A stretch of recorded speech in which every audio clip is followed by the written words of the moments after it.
बहु पुरातन जुगरु विद्यादात्री माँ सरस्वती पूजारे कुनी कुनी पिलामानंकर खड़ीछुआ कार्यक्रम करा जायथाय। जातीय शिक्षा नीति 2020 लागू होला परे शिक्षा क्षेत्र में अनेक संस्कार जोड़ी होईछि। प्रवेश उत्सव सह खड़ीछुआ को पर्व भावे पालन करी प्रत्येक प्राथमिक विद्यालय रे शुभारंभ होईछि शिशु बाटिका। सबुठु महान आम संस्कृति एवं आम परंपरा। विद्यारंभ समय रे सिलटरे आमे त्रिदेव यथा ब्रह्मा विष्णु और महेश्वर को स्मरण करी पाठ पढ़ा आरंभ करिथाउ। सर आपनको पचेरा मु सरकारी प्राथमिक विद्यालय गोविंदपुर रे प्रधान शिक्षक भारप्राप्त प्रधान शिक्षक कार्य कर। सर आज जो खड़ीछुआ उत्सव पालन करा जाउछि ए विषय रे आपन कोन कहिए?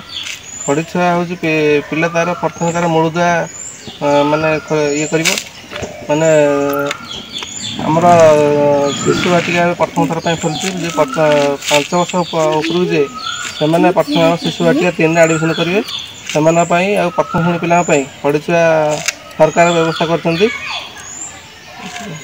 आज हूँ पवित्र प्रवेश उत्सव खड़ीछुआ आमर मुख्यमंत्री मोहन चरण माझी और आमर जो प्रधानमंत्री नरेंद्र दामोदर मोदी यही जो नूतन जातीय शिक्षा नीति 2020 तार शुभारंभ आज कर 2 अप्रैल 2025 रु 5 अप्रैल 2025 पर्यंत नाम लेखा चालू हेबो।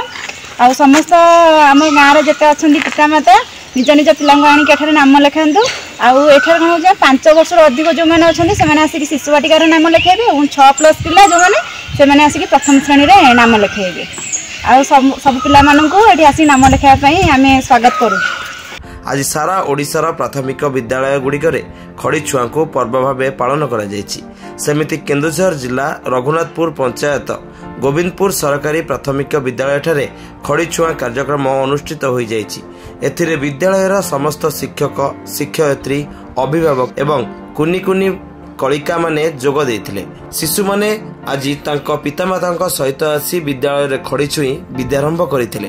अगनबाटा दूर जेहेतु नाल पार होगी आम गोविंदपुर को आम छुआ शिशु बाटिकार आज खड़ीछुआ आसू।